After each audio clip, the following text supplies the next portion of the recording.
There are so many ways that people say that you can use yarn scraps that aren't really realistic. Today are 5 ways that I genuinely, on a regular basis, make use of leftover bits of yarn. The first thing that I do, and the majority of the time with yarn scraps, is, and this is especially bigger scraps of yarn, is I use them for stuffing. I do pad out some of the toys that I know that they're not going to the teeniest children, also with yarn scraps. And that's not to say sort of the full ends of yarn, because I use those for projects, but for the little cut off bits. Little bits like this, if there's a space in the toy, I just lay them in amongst the toy safe stuffing.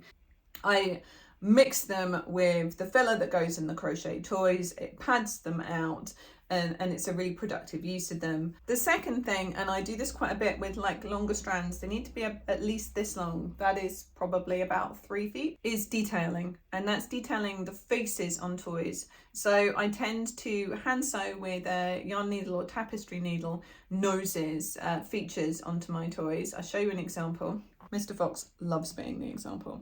So there is his sewn nose. That's got a bit wiggled over time. There we go. Twisted it back into place.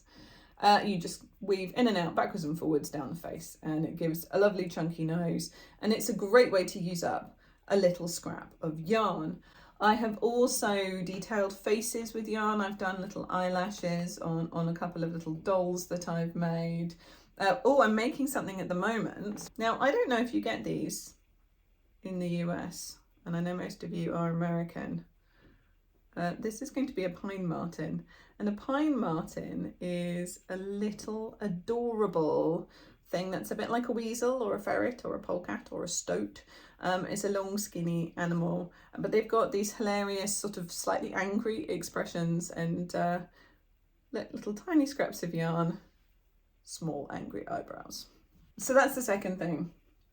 Really good for putting little details onto amigurumi faces to give them features. The third thing, and it's the final thing that is also crochet based, is adding extra tone. And the Highland cow that I made is a really good example of this. I added a paler colour of yarn into his hair, and it gave it a lot more depth and texture to it. And that is a great way to use up scraps of yarn, is to add this sort of additional tone and texture, especially to hair or fur of toys. You can also do little bits of sort of detailed surface crocheting in the corners and edges of things. I think I might surface crochet a tiny bit of detail onto this guy's ears as well. It will help to bring them to a slightly more defined point, and the actual animal does have these little highlights in his ears as well as on his angry little face. Kids craft projects, if you've got children, are a great way to use up little bits of yarn, and it's nice, you know, it's nice for them to be creative. And I always feel like the more kids have contact with these sort of more grown-up crafts, the more interest they'll have in them when they're later. You know, they see that yarn is something that can be productive and interesting, and I think that's a great thing. And the final one on a similar vein is decorating. Hanging balloons for birthdays, replacing the strings that have broken from baubles or Christmas tree ornaments, producing little strings to hang garlands on, again for special occasions or just for fun.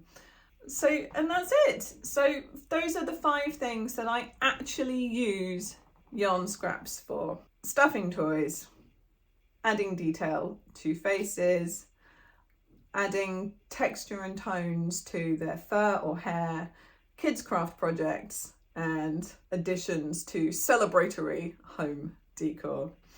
I hope that's useful. I hope that having actual ways that a real person really does use these things on a regular basis inspires you to not bin your yarn scraps. Keep them around, have a little Ziploc bag or a little old jam jar that you chuck them into, and make the most of them.